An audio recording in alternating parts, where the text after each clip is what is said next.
ഇതാണ്ട നമ്മുടെ അവിയൽ. അപ്പോൾ ഇന്നത്തെ പണി കഴിഞ്ഞ് ഇനി പായസം വെക്കണം. ഉച്ച കഴിഞ്ഞിട്ടാണ്. അപ്പം നമുക്ക് ഒരു അവിയൽ വെച്ചാലോ? പിന്നെ അവിയലാണ് രാവിലെ വെക്കാൻ പോകും. വേറെ കറിയൊക്കെ കുറേ കറികളൊന്നുമില്ലേ, പുള്ളിക്കളയിൽ നമുക്ക് കിട്ടിയിരുന്നു. കുറച്ച് അവിയൽ വെക്കാം, കുഞ്ഞിച്ച് വെക്കാട്ടെ. ഇങ്ങനെ വെക്കണം.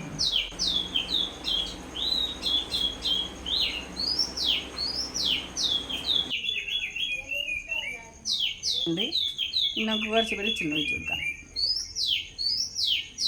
എല്ലാ കഷ്ണങ്ങളും നമ്മൾ അരിഞ്ഞിട്ടുണ്ട്. വെളിച്ചെണ്ണ ഒഴിച്ച് കൊടുക്കാം. ഇതൊന്ന് ഇതൊക്കെ കുരുന്ന് തിരുമ്മി കൊടുക്കാം.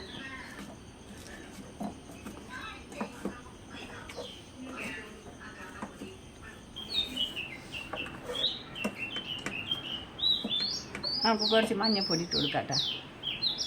പിന്നെ നമുക്ക് കുറച്ച് വെള്ളം ഒഴിച്ച് കൊടുക്കാം കേട്ടോ. മതി. ഈ വെള്ളം ഒഴിച്ചിട്ട് നമുക്ക് സ്റ്റവ് കത്തിച്ച് കൊടുക്കാം.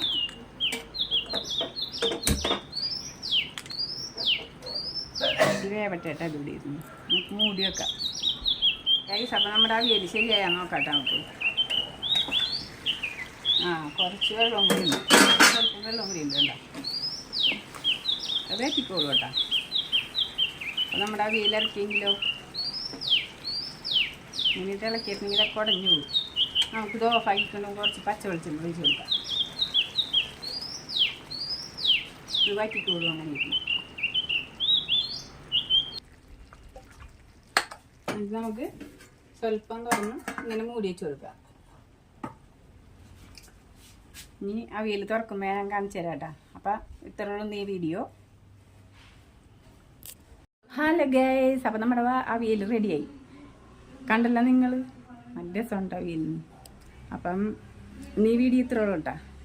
അടുത്തൊരു വീഡിയോയിൽ കാണാം. ചോറിനാൻ നേരമായിട്ടുണ്ട്. വിശക്കണില്ല, ചായ കുടിച്ച് കഴിക്കണം. അപ്പം അടുത്തൊരു വീഡിയോയിൽ വൈകുന്നേരം കാണുന്നവരേക്കും ടാറ്റാ.